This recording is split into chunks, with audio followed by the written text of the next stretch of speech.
Então, boa tarde a todos. Declaro aberta a sessão do dia 16 de agosto de 2023, invocando a proteção do Altíssimo para os nossos trabalhos, e cumprimento aqui inicialmente os integrantes desta segunda Câmara de Direito Público, os excelentíssimos desembargadores, Maria Nailde Pinheiro Nogueira, Maria Iraneide Moura Silva e Luiz Evaldo Gonçalves Leite. Cumprimento também os excelentíssimos representantes da Procuradoria-Geral de Justiça, na pessoa da doutora Francisca Delária Pinheiro Linhares e da defensora do defensor público. Boa tarde, excelência. Boa tarde, doutora Delária. Doutor Antônio Benevides Filho. Inicialmente, aqui as nossas escusas por uns problemas técnicos, não podemos começar exatamente no horário previsto. Mas os nossos trabalhos agora poderão transcorrer na normalidade. Cumprimento também os servidores integrantes desta secretaria da Câmara, na pessoa da secretária doutora Ismênia, os servidores que possibilitam a nossa transmissão, a Força Policial, advogados e demais presentes. Aqui, inicialmente, ponho a aprovação ou não, a apreciação da nossa ata do dia 9 de 8 de 2023, ata 28 de 2023. Alguma objeção? Sem objeção, excelência. Sem objeção, senhora presidente. Ata aprovada, então. Vamos passar agora para os processos retirados de pauta. 5.1. Apelação civil 0200-760-14-2022. Relatoria, da minha relatoria. 5.68. Apelação civil 02227-3680-2023. Relatoria da desembargadora Maria Iraneide. Assim como o próximo, que é o 1.3 da pauta, remessa necessária 300-5728-57-2022. O próximo, 1.9, apelação civil 021-6844-30-20-22. Continuando também sendo da relatoria da desembargadora Iraneide, assim como o próximo também. 1.7, agravo de instrumento 3.282-42-2023. O próximo. PJE, confirmando PJE. 1.9 também, PJE. 1.9, confirmando 021-68-44-30-2022, PJE.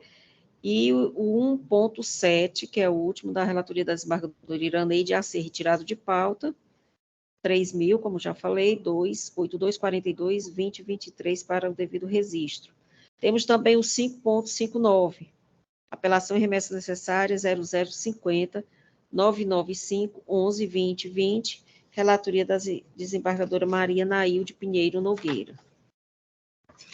Passando aos processos retirados de mesa, temos 5.84, embargo de declaração civil 008793524-2009, relatoria do desembargador Luiz Evaldo Gonçalves Leite. 5.106 da pauta, embargo de declaração 0280-005-48-2021, relatoria também do desembargador Luiz Evaldo. Passamos agora aos processos com pedido de vista e processos com julgamento suspenso, iniciando-se pelos processos com pedido de vista. 5.61 da pauta.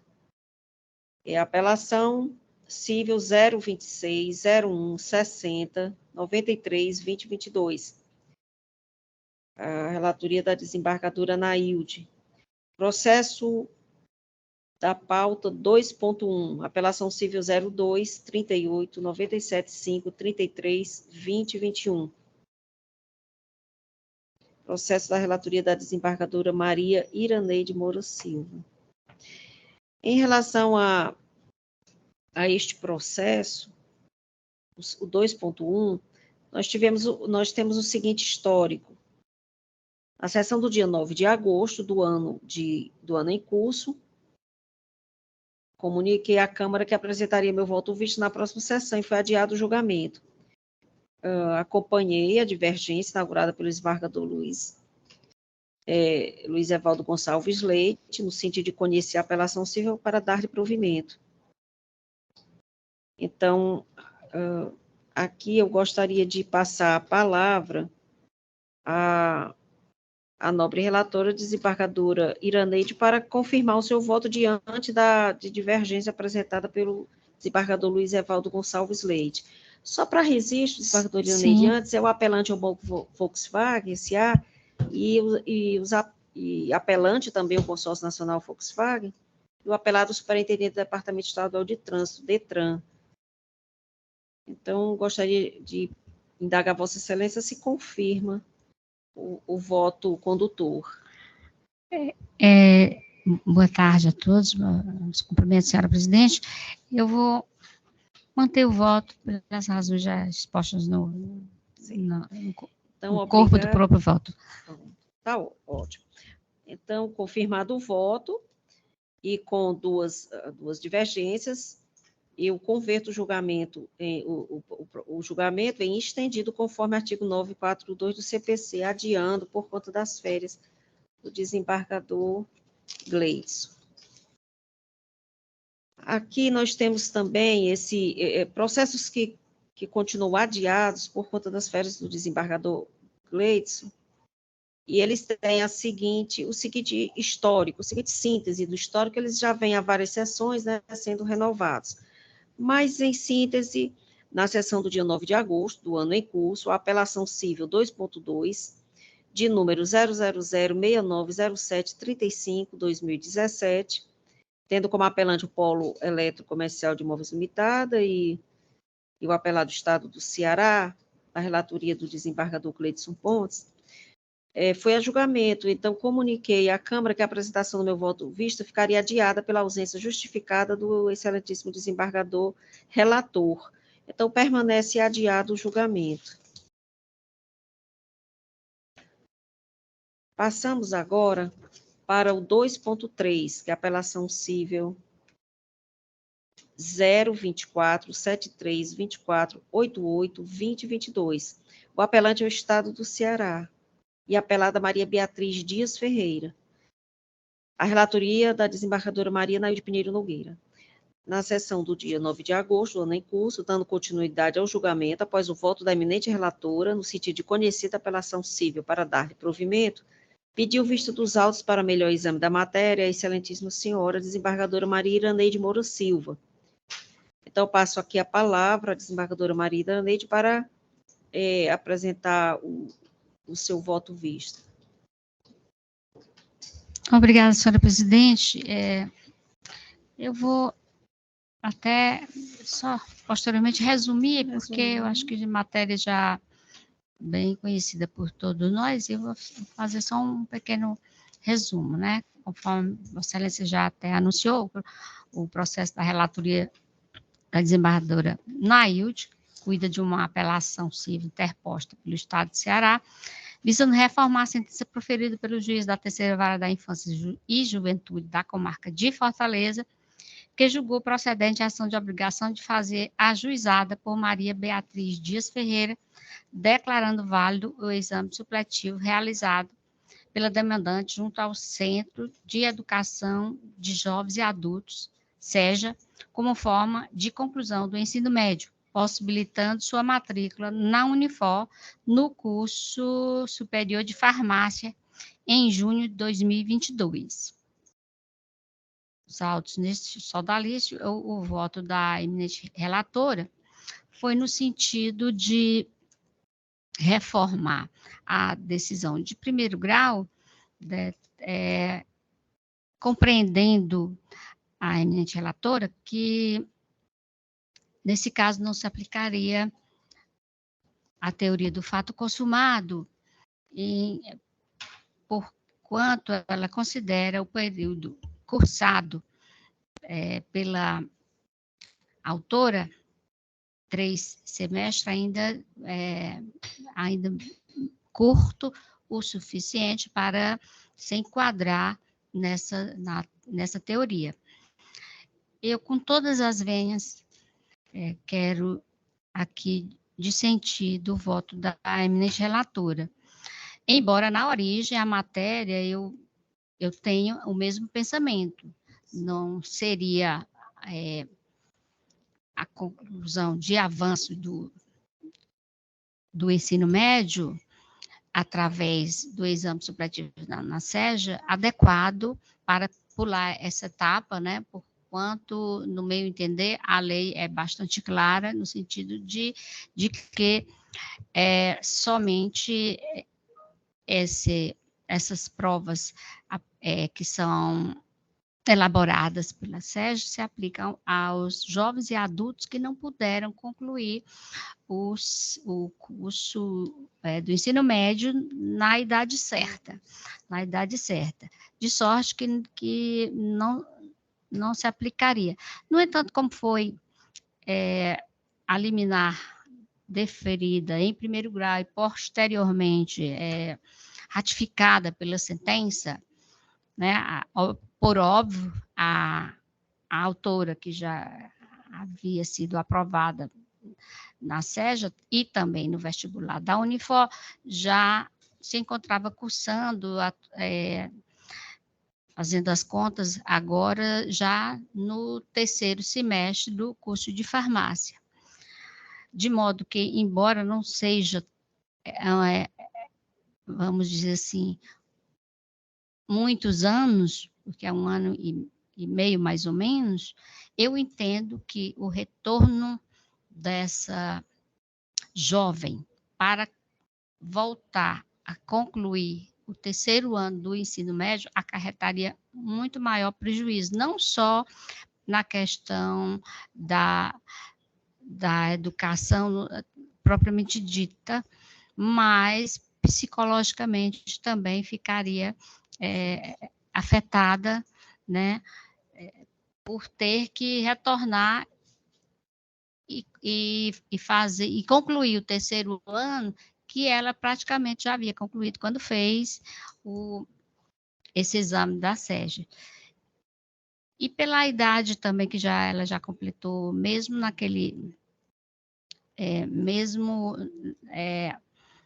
no início do ano, no ano seguinte que ela prestou vestibular, ela já havia completado os 18 anos.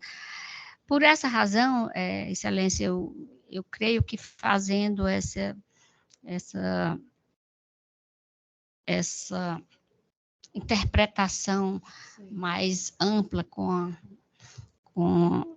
as leis, inclusive a da Constituição Federal, seria mais justo nessa interpretação mais ampla, aplicando-se inclusive o princípio da razoabilidade, não retornar para fazer terminar o ensino médio.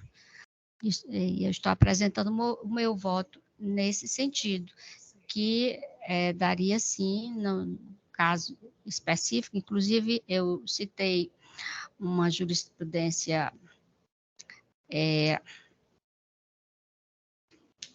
aqui da Câmara, do desembargador Gleidson, que tem um período de 2 anos, outro meu que inclusive tem de 1 ano, que foi acompanhado pelos demais pares. Tem outro desembargador Evaldo também, que vai mais ou menos nesse tempo, embora também saiba que o desembargador Evaldo e o desembargador Gleidson têm o mesmo pensamento da desembargadora Nailde, assim como na origem também eu tenho.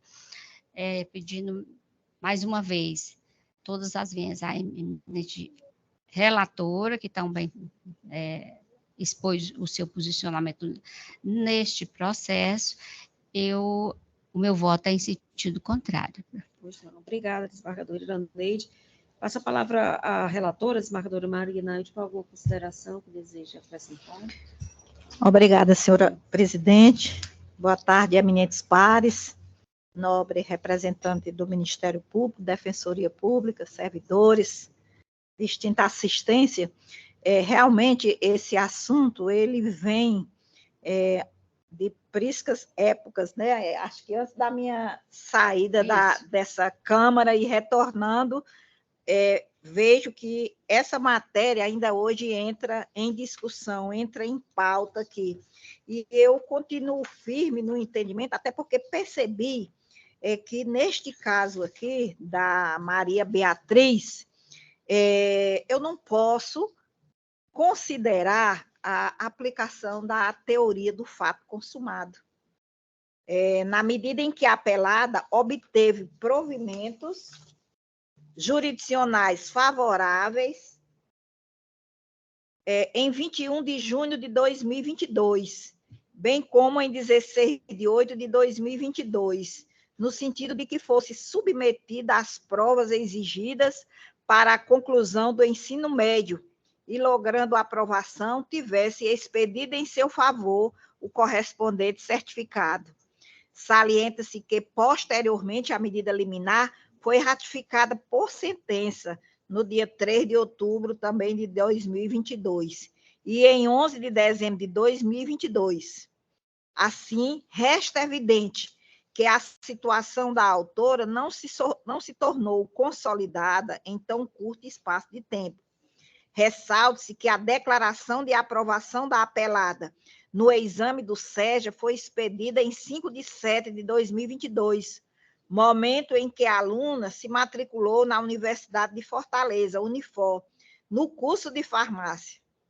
Conclui-se pelo transcurso de apenas um ano da decisão que deferiu o pedido liminar e que atualmente a recorrida se encontra devidamente matriculada na referida instituição de ensino superior, tendo concluído até o momento somente os primeiros semestres do citado curso superior. Então, aqui eu mantenho o meu entendimento, senhora presidente, no sentido de conhecer do recurso de apelação, mas, no mérito, dar-lhe provimento, reformando integralmente a sentença ACO, de modo a julgar o feito improcedente. Ônus de sucumbência invertidos, e aqui também pedindo vênia ao entendimento bem aqui exposto pela desembargadora Iraneide. Mantenham, portanto, o meu entendimento. Obrigada, desembargadora Marina Hilde. Passo aqui a palavra ao desembargador Luiz Evaldo. Como vota, Vossa Excelência? Pois não, presidente. Boa tarde a todos. Eu vou acompanhar a divergência, pedindo vênia à desembargadora Anaílde, porque realmente, como bem disse a desembargadora Iraneide, já enfrentei essa matéria aqui na Câmara, eu vou manter o meu posicionamento. É como voto, presidente. Obrigada, desembargador Evaldo. Então, considerando que houve a divergência, nós temos que passar agora para o julgamento estendido, conforme o artigo 942 do CPC, mas teremos que adiar por conta das férias, né? Ausência do desembargador Gleidson. Passamos agora aos processos com julgamento suspensos. Adianto que todos são pelo mesmo motivo. A ausência do desembargador Gleidson já foi bem reiterada em sessões passadas, ainda se encontra de férias. Então, para não reiterar cada julgamento, fica consignado que esse entendimento valerá para os que aqui serão chamados. Então, na sessão do julgamento do dia 9 de agosto, do ano em curso, dando continuidade a esses julgamentos, comuniquei à Câmara que a apresentação do voto visto ficaria adiada pela ausência justificada do excelentíssimo senhor desembargador Gleidson Pontes, que se encontra no gozo de férias. E assim, esses processos continuam todos suspensos, com julgamento adiado. Vou aqui enumerá-los. 2.5 da pauta, apelação civil 021, 12, 12, 23, 20 e 22. Apelação civil na pauta, o 2.6, é o 020, 73, 43, 52, 20 e 22. Apelação civil 2.7 da pauta, número 022, 6480, 20, 20 e 22. Pauta número 2.8, apelação civil 020, 09, 98, 75, 2019. Todos esses permanecem adiados, aguardando o julgamento. Passamos agora para os processos com pedido de preferência, com sustentação oral ou sem sustentação oral. Vamos iniciando aqui com preferência sem sustentação oral. 1.19 da pauta, agravo de instrumento, número 30.000.82.35.20.23. Relatoria desembargador Evaldo Gonçalves Leite. Agravante, a Vista S.A., administradora de cartões de crédito. Agravado o Estado do Ceará. Requereu aqui a preferência, mas sem sustentação oral, a advogada doutora Rayane Klein Ogioni. Então, passa a palavra ao desembargador Luiz Evaldo para a síntese do seu julgamento. Pois não, presidente. Pelo projeto da emenda. Emenda.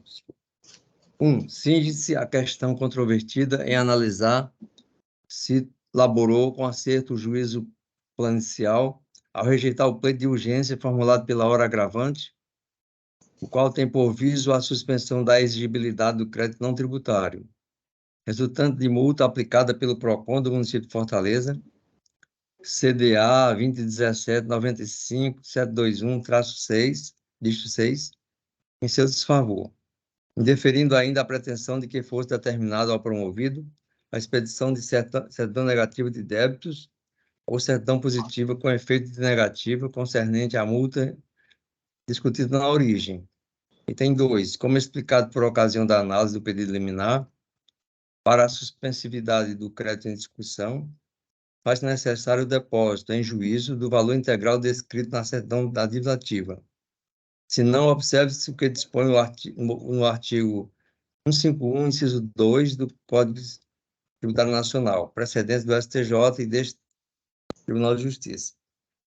3. Ademais, compulsando o procedimento administrativo, cuja cópia se encontra inserida no ID 5052-8538, da ação originária, não se verifica nessa análise perfunctória ofensa aos princípios constitucionais da ampla defesa e do contraditório. Isso porque a empresa recorrente foi notificada, através de seu advogado, página 36 do ID acima mencionado, para, querendo, apresentar recurso administrativo em face da aplicação da multa pelo suposto descumprimento do acordo firmado com a consumidora perante o DECOM. Agravo de instrumento conhecido e desprovido. É o voto, presidente. Obrigada, desembargador Evaldo. Aqui passa, então, a palavra... Antes, aliás, de passar a palavra, me pronuncio, porque também integro essa turma julgadora, e me pronuncio pelo acompanhamento do voto do eminente relator. Passo agora a palavra à desembargadora Maria Nailde para o seu voto. Também, senhora presidente, acompanho o eminente relator. Obrigada, desembargadora Nailde. Então, proclamo o resultado. Agravo de instrumento conhecido e desprovido. Passo agora ao pedido de preferência com sustentação oral. É o 5.32 da pauta, um agravo de instrumento 062, 29, 09, 42, 2023. Da minha relatoria. O agravante, o Estado do Ceará. E os agravados, Cícero Flávio Padilha Araújo, Armando Pereira da Silva, Ivan Alves da Costa, Ibe Geraldo da Cunha Júnior e Davi Gerardo Pereira. Advogado que requereu a sustentação, doutor Afonso Henrique de Lima Campos Torres. Doutor Afonso Henrique de Lima Campos, o senhor se encontra na sala? Sim, Não. sim. Boa tarde, doutor Afonso. Meu microfone está ligado? Graças a Deus. Minha conexão anterior caiu e eu estava desesperado. Conseguiu agora, não é? Peço perdão Está bem. pela então, manifestação, sim. Pois não, desembargadora. Pois não, doutor Afonso. Só para comunicar ao senhor que o voto que apresentarei, ele atende aos interesses dos agravados. Vossa Excelência dispensa a sustentação oral ou gostaria da mesma forma de fazer? Dispenso. É um julgamento antecipado, já os demais Sim. acompanham? Dispenso, sim, com muita alegria. Pois não.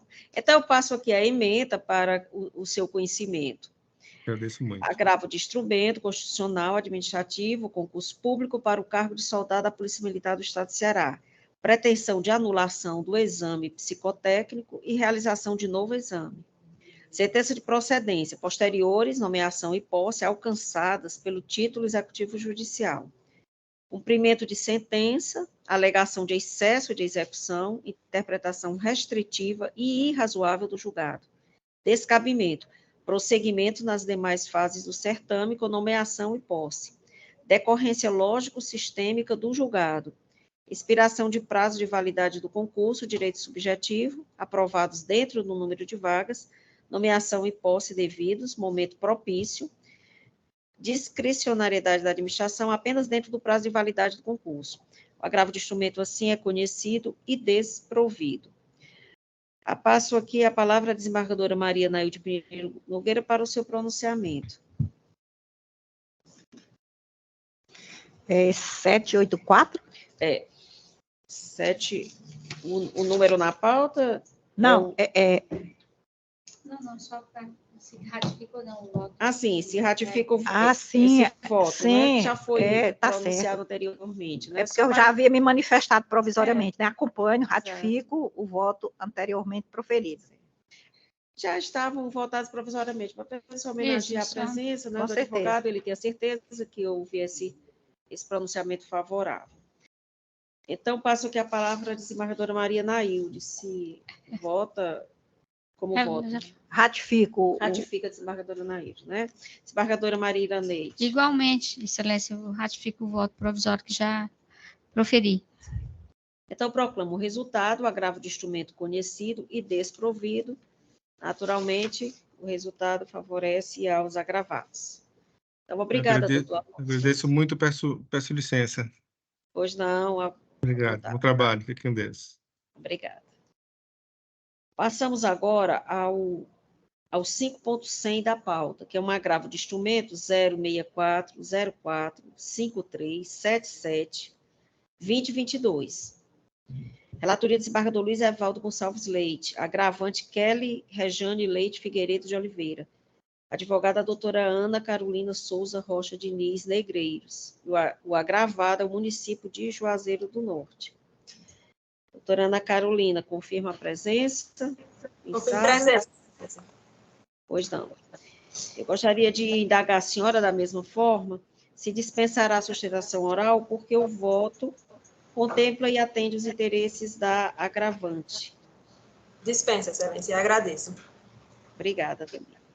Então, passo a palavra ao relator, desembargador Luiz Evaldo, para a síntese do julgamento. Não, presidente. Agravo de instrumento em ação ordinária de obrigação de fazer, servidora pública, filho menor, portador de transtorno do espectro autista, TEA. Necessidade de acompanhamento diário pela recorrente, pleito de redução de carga horária, possibilidade máxima e efetividade das normas protetivas dos direitos da criança, dignidade da pessoa humana, recurso conhecido e provido. É como voto, presidente. Da mesma forma, agradecendo ao desembargador Evaldo, o acompanho e indago a desembargadora Maria Nailde como voto. Também, senhora presidente, acompanho a relatoria. Proclamo o resultado, agravo de instrumento conhecido e provido. Passamos agora ao agravo de instrumento número 1.16 da pauta. É o agravo de instrumento número 30.000.24.66.2022. Relatoria do desembargador Luiz Evaldo Gonçalves Leite. Agravante, Unimed de Fortaleza, Cooperativa de Trabalho Médico Limitado. O agravado, município de Fortaleza. Procurador a requerer, a sustentação foi o doutor Pablo Freire Romão. Indagos da sua presença na sala, doutor Pablo. Presidente, pela ordem. Esse Pois processo não. foi retirado de pauta a pedido das partes interessadas. Pois não. Então, confirmo a retirada de pauta. Perfeito. Pedido de retirada de pauta. E Vossa Excelência, ora requer, não é isso? Perfeito. Então, vamos passar agora, na sequência, para o 5.67 da pauta. É uma apelação civil 0040-802-20-2008, da relatoria da desembargadora Maria Iraneide Moura Silva. O apelante, aliás, é Rádio Táxi Capital Fortaleza Limitada. E o apelado, município de Fortaleza. A advogada doutora Isabelle Cisne Augusto Maia, da Rádio Táxi Capital, requereu a sustentação oral. Doutora Isabelle, confirma a presença? Perfeitamente, Excelência. Boa tarde. Boa tarde. Então, Vossa Excelência, sim, inicialmente eu pergunto se Vossa Excelência dispensa a leitura do relatório. Dispenso. Dispensa. Então, terá 15 minutos para a sustentação oral. Perfeito. Boa tarde. Inicialmente, gostaria de cumprimentar os desembargadores dessa ilustre segunda Câmara de Direito Público, os servidores que assessoram o andamento dessa sessão e todos os demais colegas advogados. Conforme destacado nas razões desse recurso de apelação, o presente mandado de segurança tem por objetivo que a Secretaria de Finanças do município de Fortaleza tome as medidas necessárias para expedir, em favor da impetrante, uma certidão de não retenção de ISS. A questão está, portanto, em definir que na relação comercial travada entre a Rádio Táxi e as empresas efetivamente prestadoras dos serviços de táxi, não deve haver retenção de ISS, uma vez que a apelante pratica apenas ato de intermediação sem qualquer prestação de serviços de táxi. Assim, além do fato do serviço de táxi ser isento de ISS, importa pontuar que esse não é praticado pela requerente, que apenas possibilita a intermediação das empresas de táxi para que identifiquem os usuários que requer a realização do serviço. Nesse sentido, o que a recorrente consigna como indevido é apenas a tributação sobre os serviços de transporte, o qual, além de isento, não é prestado por ela. Então, não se tenta aqui se eximir do pagamento do ISS, mas somente fazê-lo com base no efetivo faturamento da empresa e no momento da sua apuração. Situação que está sendo prejudicada pelo fato das prestadoras do efetivo serviço de táxi estarem retendo indevidamente o imposto dos taxistas. Recentemente, o STJ discutiu esse tema no agravo em recurso especial de número 1.160.270, em que o voto do ministro relator Napoleão consignou que o serviço de radiotáxi apenas aproxima a clientela das empresas que efetivamente prestam esse serviço e, portanto, não deve ser tributado por ISS. Esse precedente reitera um posicionamento ainda de 2005, quando o STJ discutiu esse tema à luz das empresas de seguro de saúde, entendendo que a base de cálculo do ISS incidente sobre operações decorrentes do contrato de seguro de saúde não abrangeria o valor bruto entregue à empresa que faz a intermediação. O que deve ser tributado é apenas a comissão que a empresa que realiza a intermediação recebe. Esse precedente de 2005 é dos embargos de declaração em recurso especial, número 227.293. Em síntese, Excelências, há, portanto, 3 argumentos que nós gostaríamos de reforçar nesse recurso de apelação. A radiotáxi se limita a prestar serviços de radiocomunicação, não podendo, por isso, ser tributada por serviços de transporte de passageiros, conforme já decidido pelo STJ, tanto em 2005 quanto reiterado recentemente em 2019.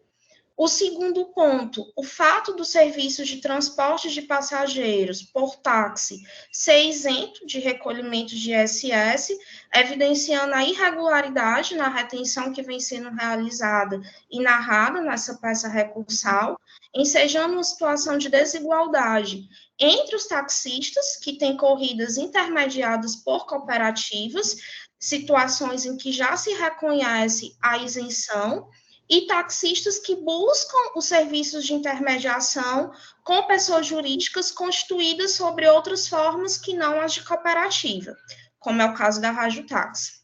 E, por fim, a ocorrência de uma situação de bitributação da atividade desempenhada pela apelante, ensejando, por isso, a necessidade de provimento do recurso de apelação para que seja expedido o certificado de não retenção de ISS. São essas as pontuações que nós gostaríamos de realizar e finalizo agradecendo imensamente a atenção. Obrigada também, doutora Isabelle. Passo aqui para a palavra a desembargadora Maria Iraneide para a síntese do relatório, ou do julgamento. Obrigada, senhora presidente. A ementa que eu vou me ater a fazer a sua leitura está bem resumida, mas o suficientemente esclarecedora.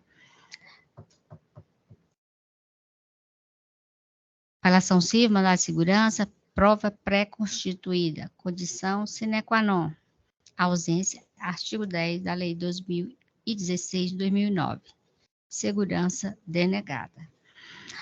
Com efeito, são pressupostos específicos de toda e qualquer ação mandamental, além dos processuais, a existência de direito líquido e certo, lesado ou ameaçado de lesão, a nominada prova pré-constituída. Na espécie, a impetrante descumpriu o requisito sine qua non do mandado de segurança, a saber, a juntada de prova pré-constituída, direito líquido e certo, parênteses aqui, a vestibular, conforme exige o artigo 10 da Lei 2016 de 2009, faltando-lhe pressuposto legal indispensável à transposição do juízo de admissibilidade da ação mandamental. Indo aqui para a parte dispositiva, portanto, em consonância com o parecer da douta Procuradoria-Geral de Justiça, conheço da apelação, mas para negar-lhe provimento, a fim de denegar a segurança na forma do artigo 6º, parágrafo 5º e do artigo 10 da Lei 2016 de 2009, face inexistência de prova pré-constituída, extinguindo o writ sem resolução de mérito nos moldes preconizados no artigo 485, incisos 1 e 4 do CPC 2015. É como voto, senhora presidente. Obrigada, desembargadora Iraneide. Passo a palavra ao desembargador Luiz Evaldo para o seu voto. Pois não, presidente, eu vou confirmar o meu voto provisório acompanhando a eminente relatora. Obrigada, desembargador Luiz Evaldo. Eu gostaria de pedir vista para um melhor exame. Pois não. Então, fica esse processo 5.67 da pauta com vista. 5.67. Passamos agora para o agravo de instrumento número 30.0005926/2022. 1.11 da pauta. Relatoria do desembargador Luiz Evaldo Gonçalves Leite. Agravante, José Roberto Muniz Negreiros e agravada Superintendência Estadual do Meio Ambiente, SEMARCE. Advogada doutora Ana Carolina Souza Rocha Diniz Negreiros. Requereu a sustentação oral. A senhora dispensa a leitura do relatório, doutora Ana Carolina? Sim, excelência. Então, Vossa Excelência terá 15 minutos para a sua sustentação oral. Obrigada. Boa tarde a todos. Quero cumprimentar aqui os presentes perante esta Câmara, a nobre turma julgadora, os excelentíssimos desembargadores componentes, em nome do relator, o desembargador Dr. Luiz Evaldo Gonçalves Leite, servidores aqui que auxiliam a sessão, colegas advogados, membros da Procuradoria e defensor público. Como anunciado, meu nome é Ana Carolina, e aqui hoje eu represento os interesses do meu pai, o agravante José Roberto Muniz Negreiros, que na origem foi alvo de uma ação de execução fiscal proposta pela SEMARCE, a Superintendência Estadual do Meio Ambiente. Nós escolhemos dos autos que trata-se de uma CDA, número 159 de 2010, oriunda de uma suposta infração ambiental ocorrida em janeiro de 2010, com um valor originário de uma multa de R$ 3.000 por uma extração irregular de areia no município de Juazeiro do Norte. Em objeção, exceção de pré-executividade acostada aos autos de primeiro grau, nós demonstramos que essa CDA, a 159 de 2010, que dá origem, que dá supedânea à demanda, ela não foi formada de uma maneira escorreita, porque, analisando o caderno processual destes autos, nós não visualizamos qualquer cópia do processo administrativo que ensejou a referida certidão de dívida ativa. Não existe qualquer comprovação de notificação do executado, do ora agravante, para participar do processo administrativo, sequer para pagar essa multa na seara administrativa. Ele somente tomou ciência desta dívida quando citado para integrar o processo judicial em curso.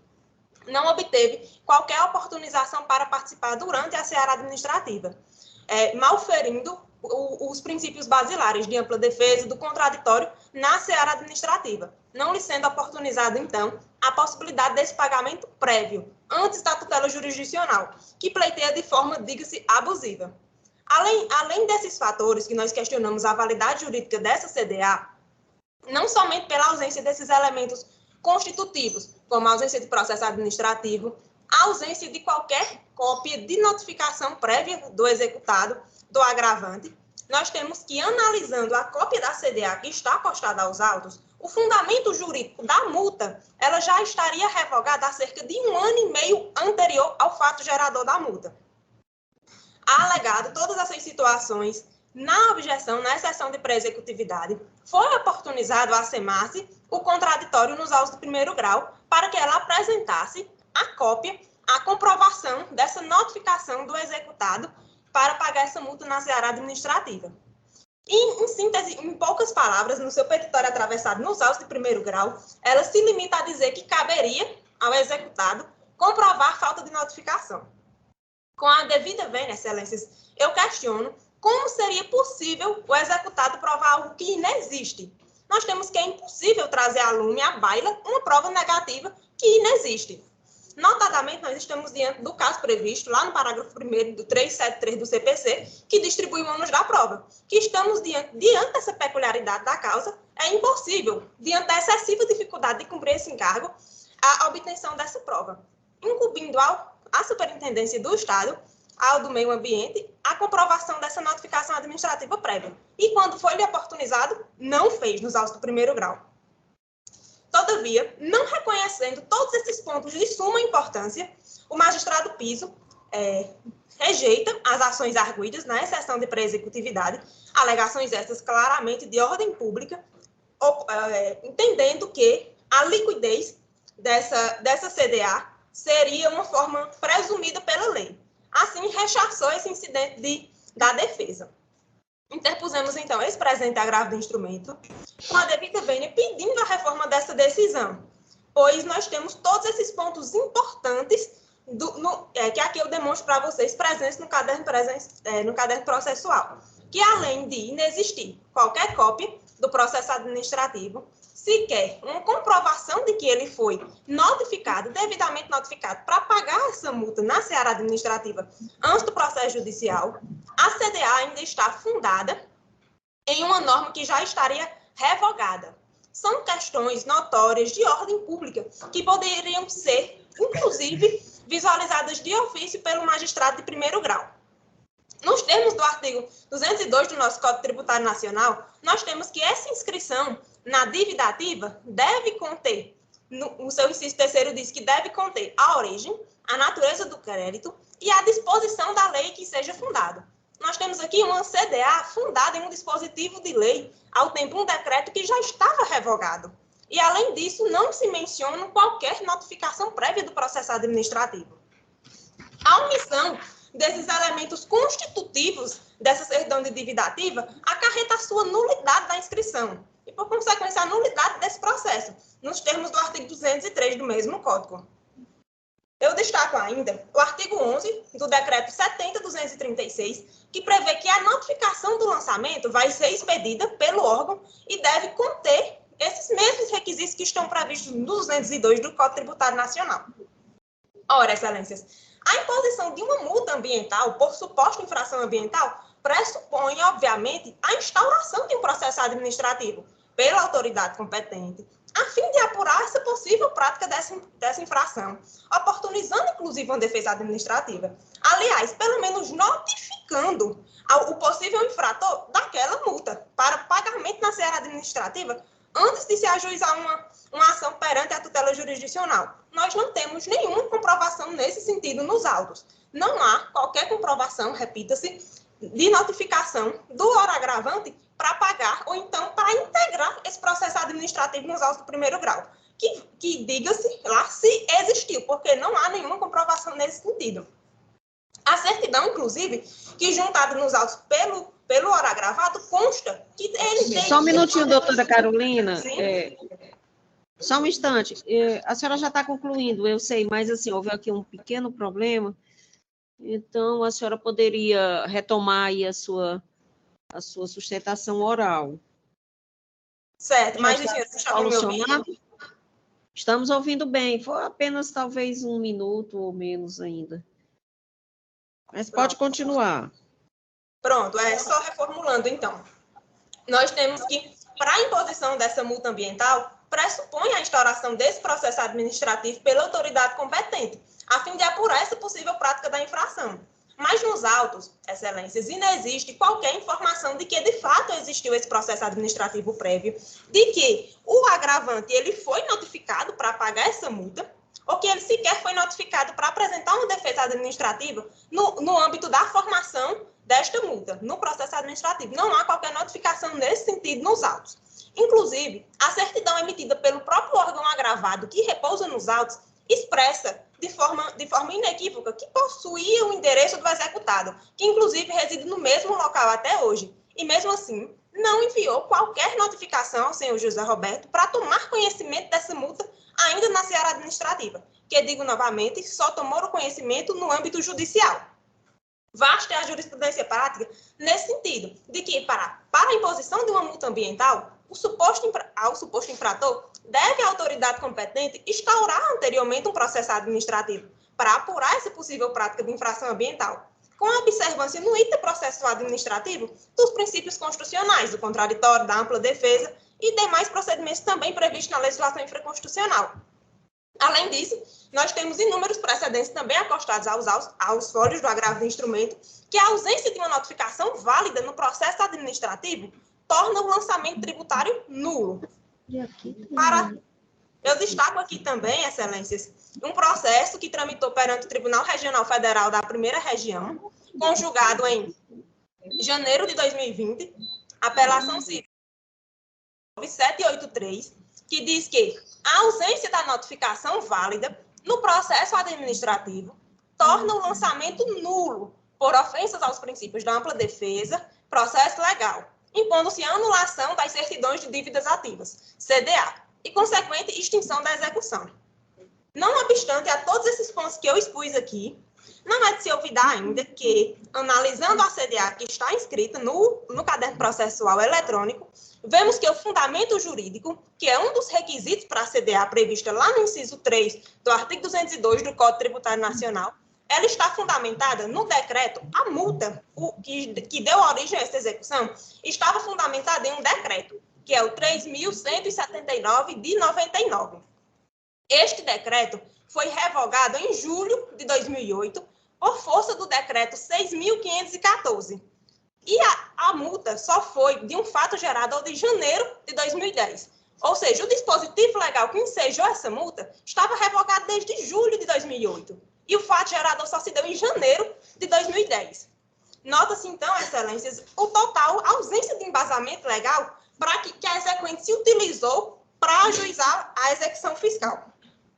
No tocante a esta temática de legislação revogada, também é farta a jurisprudência pátria, extinguindo execuções fiscais nesse sentido.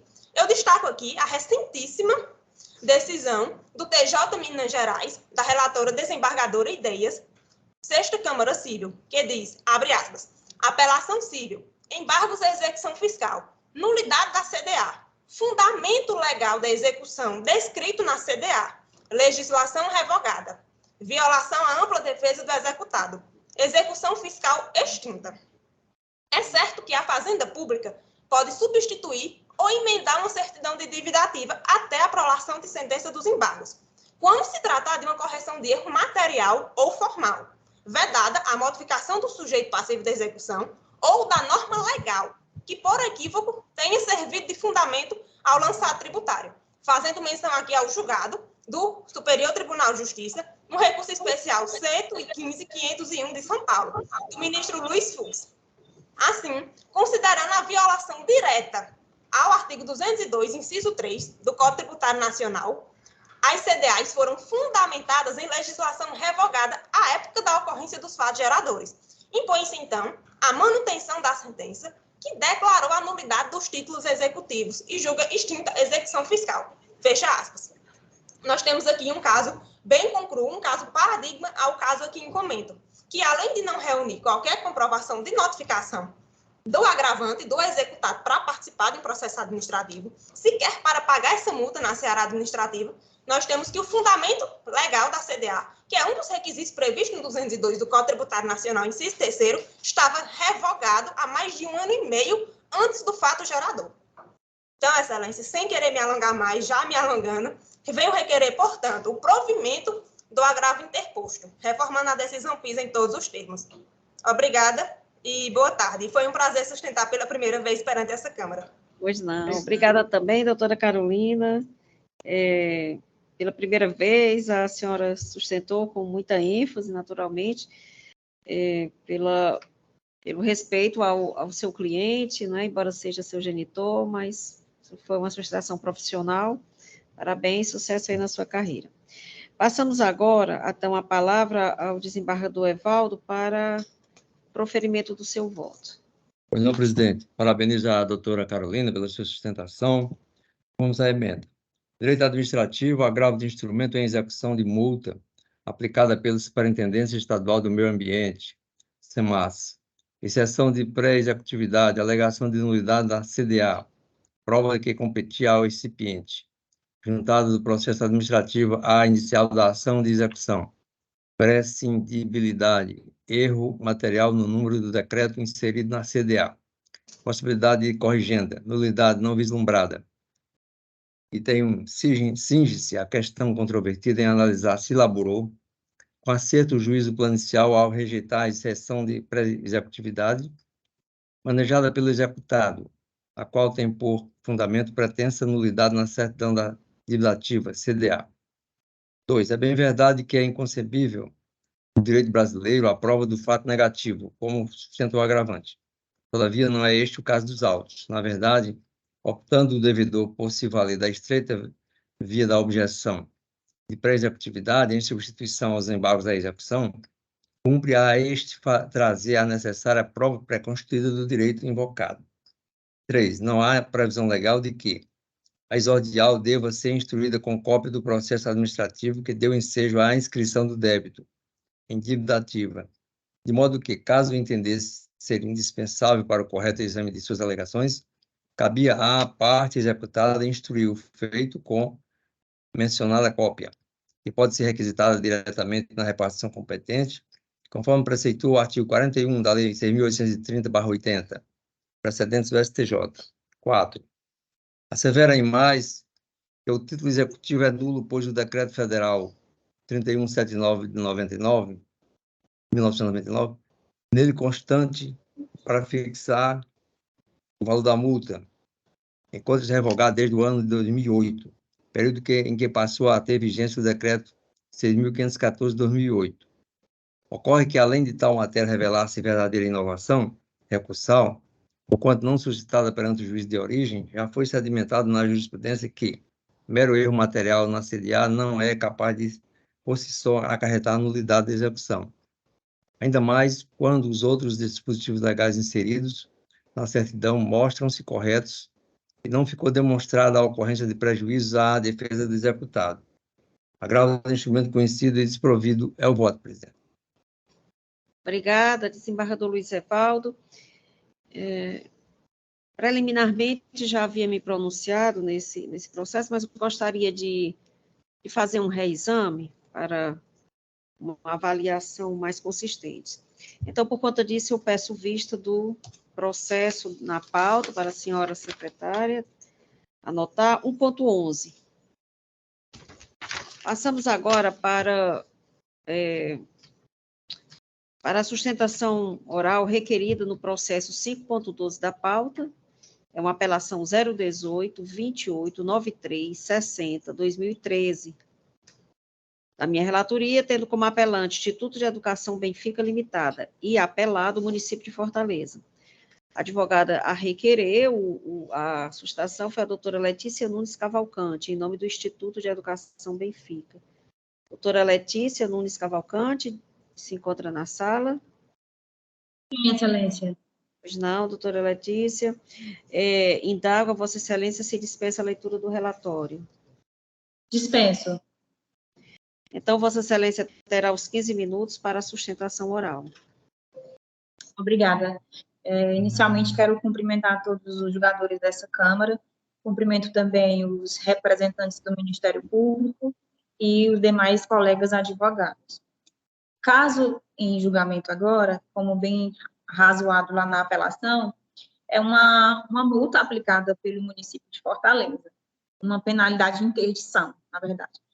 Acontece, Excelências, que essa penalidade de interdição, ela foi aplicada antes mesmo de ser apreciada a defesa da empresa autuada. Ou seja, sequer foi assegurado o direito de defesa da apelante, ainda em sede administrativa. Observa-se que o juízo de primeira instância, ele não levou em conhecimento, não levou em consideração os fatos como aconteceram, afirmando que a apelante foi devidamente intimada para a apresentação de suas razões recursais. Mas a decisão, o auto de interdição, ele foi lavrado dia 16 de 7 de 2013. E a decisão de indeterminada defesa foi dia 30/7, ou seja, uns 15 dias posteriormente. Então, antes mesmo de ver o resultado de sua defesa administrativa, a empresa foi surpreendida com o auto de interdição. A apelante tem o direito de conhecer os motivos do indeferimento de seu pedido e de ser cientificada da decisão, para só então sofrer uma eventual sanção, o que não aconteceu nesse caso. Em sendo o ato de interdição uma punição administrativa, é fundamental que se observe o princípio do devido processo legal, oportunizando ao infrator todos os meios de defesa, sob pena de violação em preceitos constitucionais básicos, né?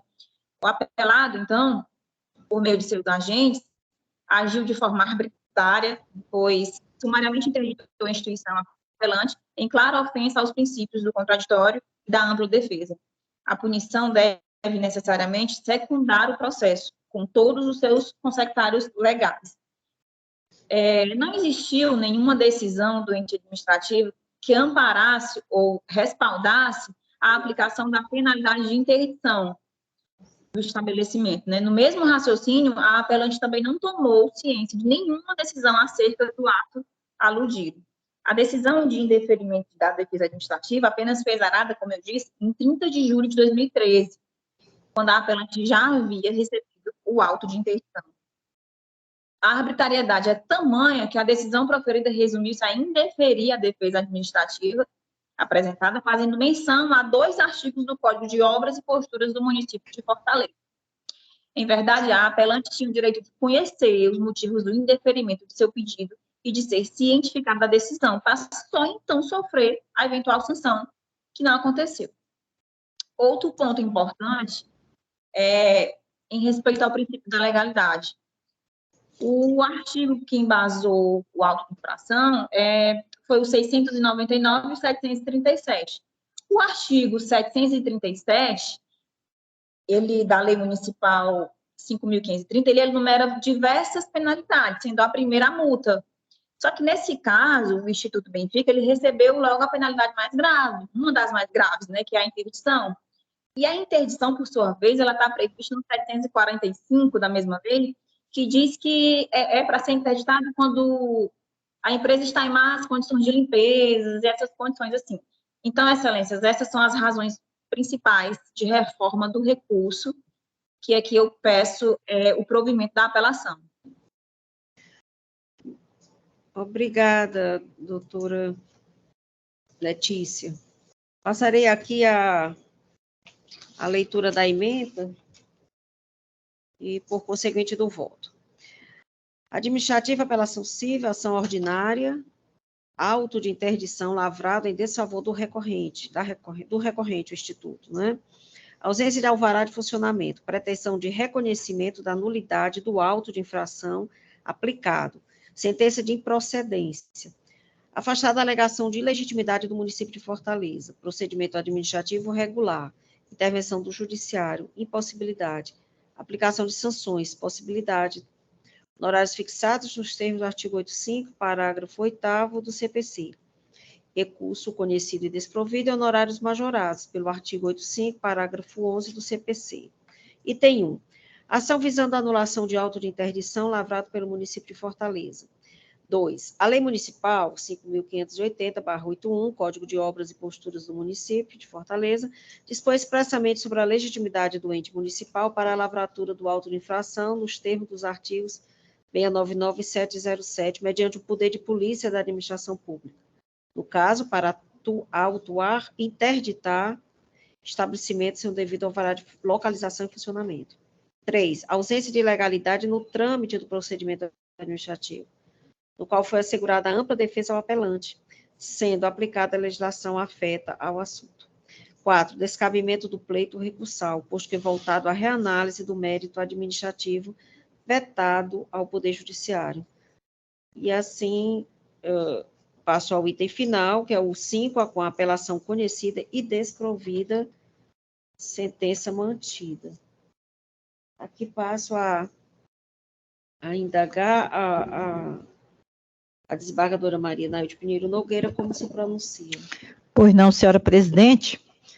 Aqui eu, neste momento, acompanhei atentamente aqui a fala da doutora Letícia e também o seu entendimento, mas neste momento eu tenho a ratificar o meu voto provisório, acompanhando o entendimento de Vossa Excelência.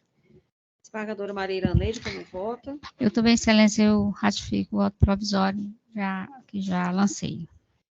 Então, proclamo o resultado, apelação civil conhecida e desprovida, agradecendo a presença da doutora Letícia.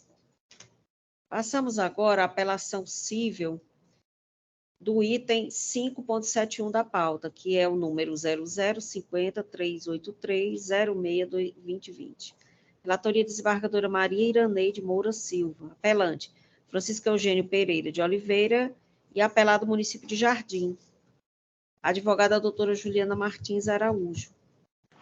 Doutora Juliana, a senhora dispensa a leitura do relatório? Dispensa, Excelência. Então, Vossa Excelência terá os 15 minutos para a sua sustentação oral. Obrigada. Boa tarde a todos. Cumprimento os presentes perante essa segunda Câmara de Direito Público, excelentíssimos desembargadores componentes, demais servidores, Ministério Público, Defensoria e colegas advogados. Trata-se o presente recurso de apelação que pretende a anulação da sentença que foi proferida pelo juízo da Vara Única da Comarca de Jardim, que julgou improcedente a pretensão autoral. A ação originária, ela consistia numa ação anulatória de ato administrativo, ato este que demitiu o recorrente do serviço público por ilegalidade no PAD, não lhe for oportunizada a apresentação de alegações finais, pelo julgamento contrário à prova contida no procedimento, violação do teor do artigo 10 da Lei Federal 11.350, de 2006, e, por fim, por tratar-se de perseguição política. Ocorre que, no decorrer desse processo, as partes foram intimadas para manifestarem-se sobre a produção de provas, o interesse em produzir provas nos autos. E o recorrente ele se manifestou pela produção de provas testemunhais, prova oral, inclusive declinando a finalidade, justificando o seu interesse e apresentou o rol testemunhal. Ressalta-se que o Ministério Público, em parecer, também impugnou pela audiência de instrução. Porém, bruscamente, foi atravessada a sentença em sede de julgamento antecipado de mérito, desprezando o requerimento pela produção de prova testemunhal apresentado pelo recorrente, e a ação foi julgada totalmente improcedente. Então, está vendo, Excelências, a sentença de piso ela deve ser anulada, e eu trago aqui alguns pontos como razões desse recurso. De início, o recorrente, antes de entrar aqui nas razões do recurso, ele pleiteia a justiça gratuita. Essa justiça gratuita foi deferida, essa condição, nos autos do processo de piso, posteriormente foi revogada as folhas 586 e 587. A fundamentação para a revogação dessa justiça gratuita foi uma declaração feita na Justiça Eleitoral, documento de folhas 305. É importante esclarecer que os bens que constam nesse documento tratam-se de imóveis ainda em financiamento, que geram, né, peso nas contas do recorrente, que ele mal consegue quitá-los. Então, ele encontra-se desempregado ainda e ainda retomando as suas atividades remuneradas. Essa declaração que foi trazida pelo recorrido faz prova que o recorrente possui 3 financiamentos em seu nome, o que certamente foi iniciado em um momento que ele possuía uma condição financeira satisfatória, o que não é mais a realidade. Então, eu rogo a vossas excelências o deferimento da gratuidade judiciária para o recorrente. Tratando aqui das razões, né, para a reforma da sentença, o primeiro ponto que eu destaco é quanto à nulidade pela ausência do anúncio do julgamento antecipado. De acordo com o artigo 355 do CPC, o processo pode ser julgado antecipadamente, porém essa previsão não deve ser tomada de forma repentina, sendo, portanto, necessária a intimação das partes antecipadamente quanto a essa decisão para que as mesmas possam combatê-la se necessário. Na decisão interlocutória saneadora de folhas 586 e 587, estabeleceu-se que as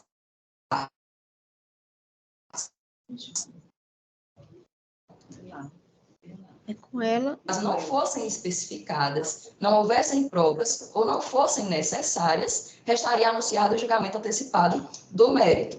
Ocorre que o recorrente se manifestou, informou seu interesse na produção de prova oral, apontou a finalidade, justificou para que essas provas, né, orais, bem como juntou o rol de testemunhas. De igual modo, repito, o Ministério Público, no seu parecer, também indicou a necessidade de audiência de instrução.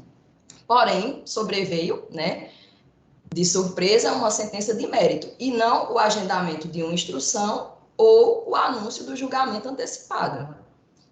No mesmo sentido desse apelo, que fazemos na apelação, né, no recurso, ora apresentado, é o entendimento dessa egrégia corte, ao salientar que o julgamento será nulo quando proferido em antecipatória de mérito, sem a devida ciência das partes anteriormente, fundado no princípio da vedação de decisão surpresa contida no artigo 10 do CPC, além de respeitar o devido processo legal, a ampla defesa e o contraditório. A exemplo das decisões proferidas na apelação 17508-2017, 8060211, de relatoria da desembargadora Maria Vilaba Fausto Lopes, né, Terceira Câmara de Direito Privado, na apelação civil 000717390-2018, 8060167, relatoria do desembargador Carlos Alberto Mendes Forte, Segunda Câmara de Direito Privado, e na apelação civil 10.626.76/2016, 8060163, de relatoria do desembargador Francisco Bezerra Cavalcante, quarta Câmara, de Direito Privado. Então, nesse ponto, requer a nulidade da sentença pela ausência do anúncio do julgamento antecipado, após a apresentação do pedido de produção de prova testemunhal e indicação do rol. O segundo ponto é quanto à nulidade pela violação do direito de defesa, do contraditório e do devido processo legal, em que pese a manifestação pela produção de provas devidamente específicas e justificadas, de singular importância para a solução do feito, com o fito de comprovar a perseguição política e preconceituosa sofrida pelo recorrente, sobreveio de surpresa a sentença, desconsiderando tal pedido. Destaca-se que o procedimento administrativo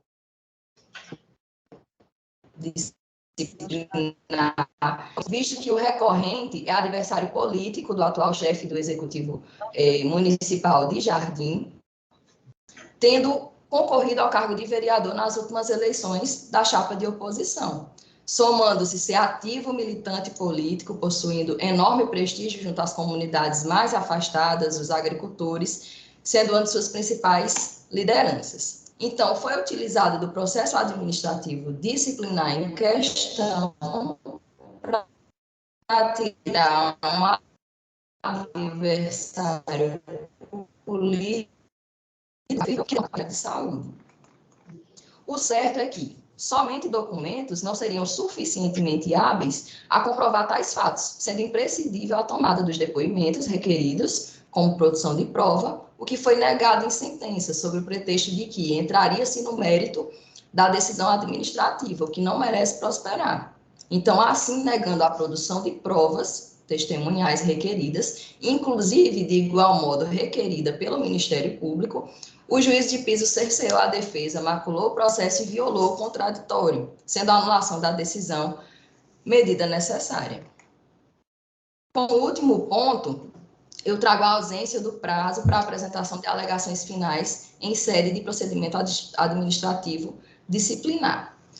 O magistrado de piso acolheu a tese de que não vislumbrou violações no PAD instaurado quando da não abertura do prazo para as alegações finais, baseando-se em superados entendimentos de que não existe previsão legal para tanto, para a apresentação de razões finais em sede de PAD.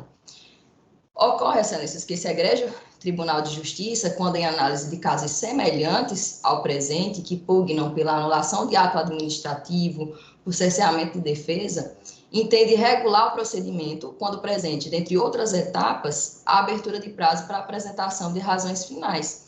A exemplo da apelação civil de número 087-4407, 11-2014-806-0001, de relatoria da desembargadora Iraneide Moura Silva, segunda Câmara de Direito Privado dessa Câmara.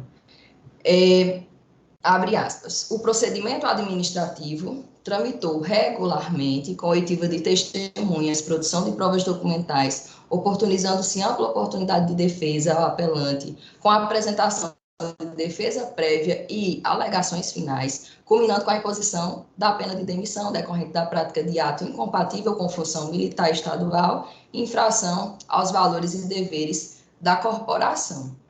Então, com isso, eu rogo a vossas excelências que se dignem julgar procedente a pretensão articulada pelo recorrente para anular a sentença recorrida, determinando que esses autos retornem à vara de origem, ao primeiro grau, para que, então, seja realizada a audiência de instrução e a produção da prova testemunhal recorrida. Agradeço pela atenção. Obrigada, doutora Juliana.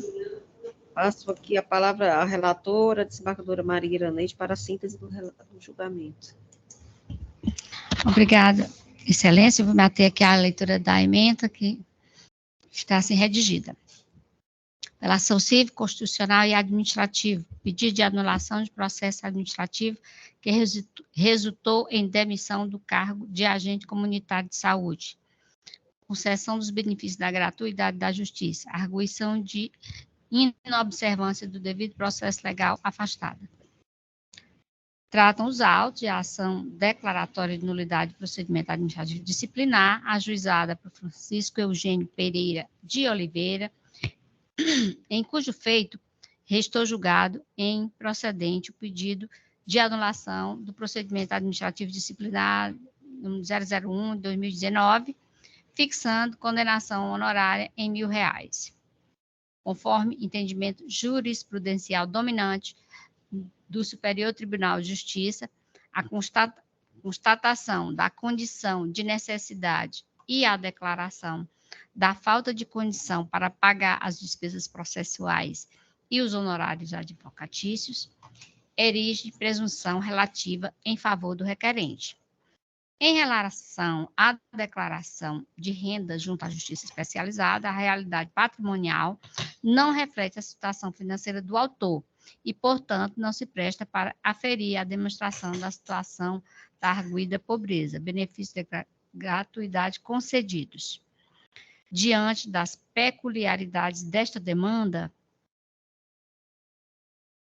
as provas constantes nos autos se mostravam aptas ao julgamento imediato da lide, circunstância que dispensava a produção das provas testemunhais requeridas pelo autor, de forma que a ausência de prévio anúncio do julgamento antecipado não importa em nulidade, restando observado o direito à ampla defesa e ao contraditório, não vislumbra esta relatoria qualquer ilegalidade ou abuso de poder no PAD que gerou a demissão do autor, aplicada segundo a gravidade da infração por ele cometido no exercício do seu mistério. Compete ao Poder Judiciário tão somente aferir a legalidade e a observância dos princípios constitucionais do contraditório e da ampla defesa durante o processo administrativo disciplinar. Ofensa não vislumbrada nestes autos. Isto posto, conheço do apelo para conceder os benefícios da gratuidade da justiça, na forma do artigo 98, parágrafo 3º do CPC, rejeitar a preliminar de cerceamento de defesa e, no mérito, em consonância com o parecer da doutora Procuradoria-Geral de Justiça, negar-lhe provimento, mantendo a sentença nos termos em que proferida. É como voto, senhora presidente. Pois não, obrigada, desembargadora Iraneide. Eu passo agora a palavra ao desembargador Luiz Evaldo Gonçalves Leite para o seu pronunciamento. Pois não, presidente. Quero confirmar o meu voto provisório, que acompanho na íntegra a doutora relatora. Obrigada. Então, por minha vez também, acompanho a eminente relatora e gostaria de confirmar o resultado para a sua proclamação. Apelo conhecido e parcialmente provido, por rejeição da preliminar suscitada. Passamos agora... Senhora presidente, só a secretária aqui me advertindo que ao final eu falei negar provimento. É dar parcial provimento mesmo, conforme Vossa Excelência está...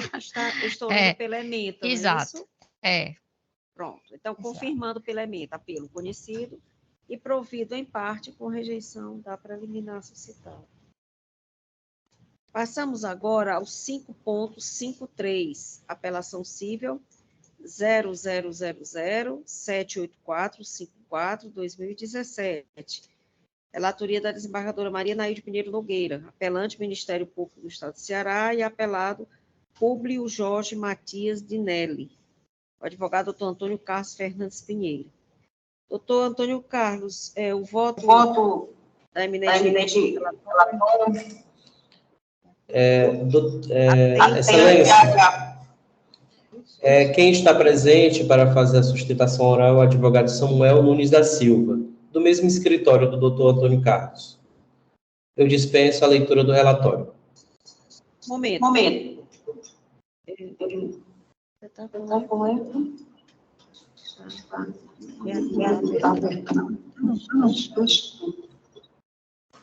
Poderia pedir aos alguém de com o microfone, deixa. Tem alguém, né? É um grande problema.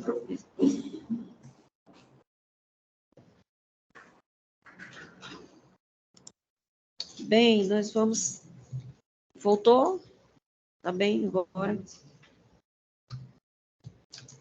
Então, considerando que houve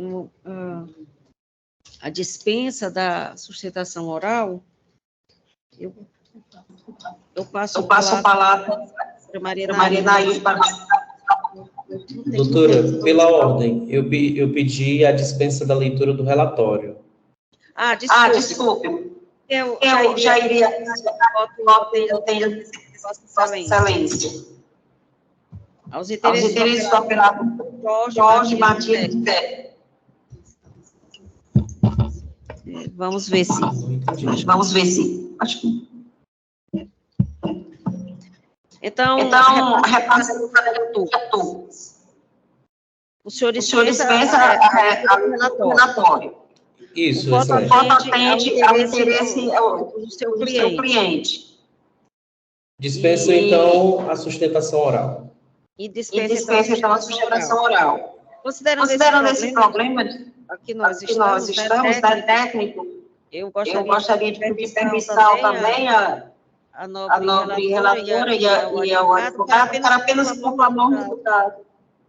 Sem a leitura, ou assim, agora gostaria de fazer? Pois não. Nós estamos aqui com um problema em que está havendo esse eco, e acho que agora acalmou um pouco mais. Pronto, né? ok. Então, Vamos. nós temos aqui o projeto de emenda, apelação cível, ação de ressarcimento ao erário, prescrição, alegativa de violação ao princípio da congruência, inocorrência, observância ao contraditório e da segurança jurídica, recurso extraordinário 852.475, São Paulo. Tema 897, imprescritibilidade das ações de ressarcimento ao erário fundadas na prática de ato doloso. Digo eu, não comprovação da prática de ato doloso tipificado na Lei de Improbidade Administrativa. Aplicação do julgamento do RE 669069, tema 666, ao caso concreto. Prescrição da ação de reparação de danos à fazenda pública decorrente de ilícito civil. Artigo 23, inciso 1 da Lei 8.429/92, conforme texto anterior ao advento da Lei 14.230, de 2021. Portanto, recurso conhecido e improvido, sentença mantida. É assim como me manifesto. Obrigada, desembargadora Anaílde. Desembargadora Maria Iraneide, como vota? Eu acompanho a eminente relatora, ratificando o voto provisório. E o desembargador Luiz Evaldo Gonçalves Leite, como vota? Também acompanho a doutora relatora, presidente. Obrigada. Então, proclamo o resultado da apelação civil conhecida e desprovida. Concluída aqui as nossas sustentações orais, passamos às manifestações da Procuradoria-Geral de Justiça e da Defensoria Pública. Então, indago a ilustríssima representante da Procuradoria-Geral de Justiça, doutora Francisca Delária Pinheiro Linhares, se há alguma manifestação que Vossa Excelência gostaria de consignar. Sem áudio. Doutora Idelária, está sem o áudio. Pois não. O processo é Pronto. esse, certo. É uma apelação, desembargadora? A senhora está... Eu estou ouvindo está agora. nos escutando bem, né? Agora Não, sim. eu gostaria mas... de indagar a Vossa Excelência em todos os processos da sessão, né? Pois Se não, há da algum sessão. deles Isso. que Vossa Excelência gostaria de se pronunciar, em algum deles ou algum... Não, Excelência, eu os examinei. Desculpe, pode Pois terminar. nada, por nada. Eu os examinei, são 9, né?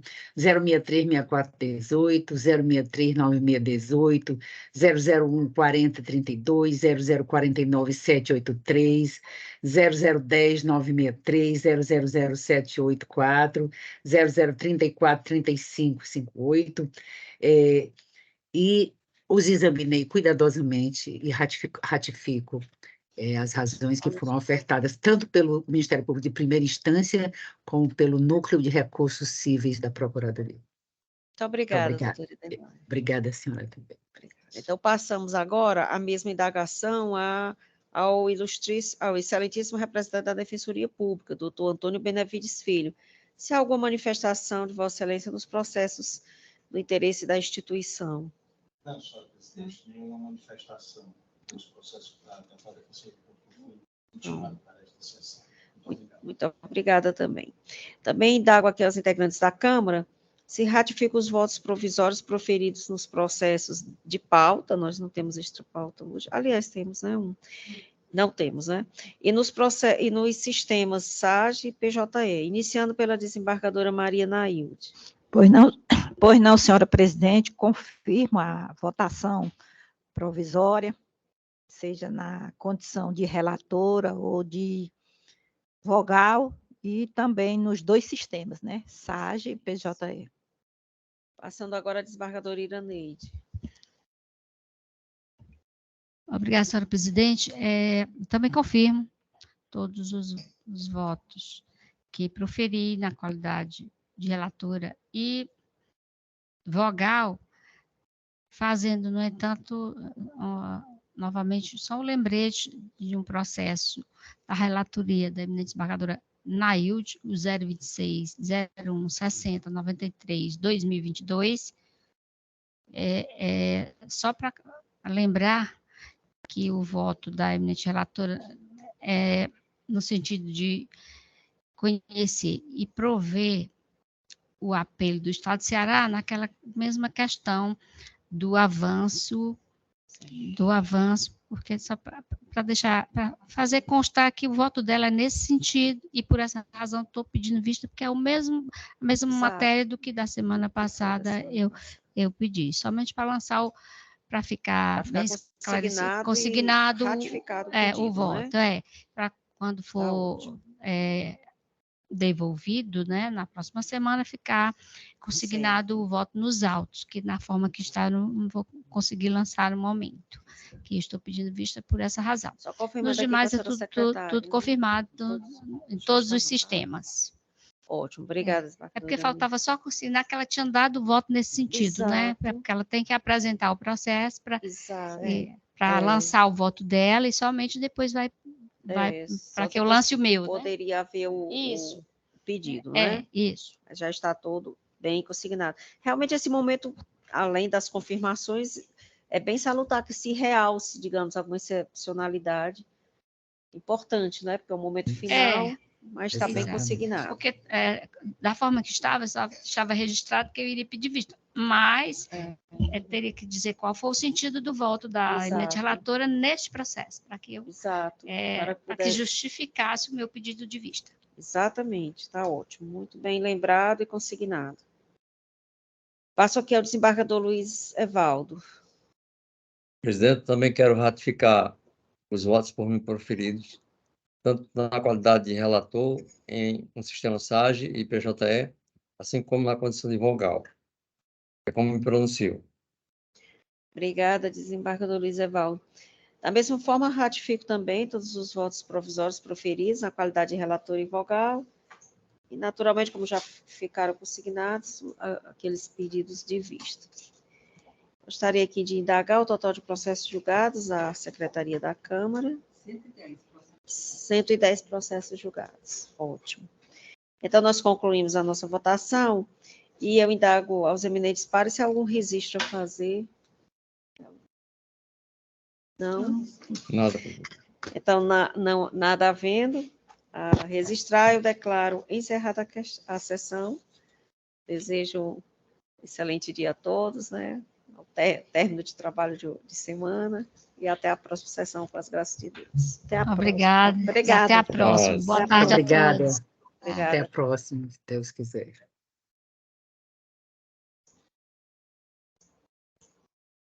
Com licença.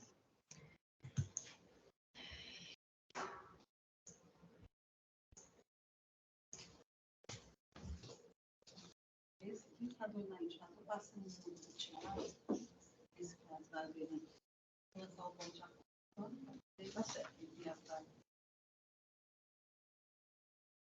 Muitos detalhes, né?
Boa tarde.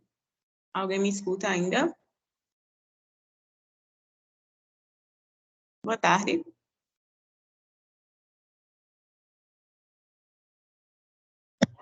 Boa tarde, alguém me escuta?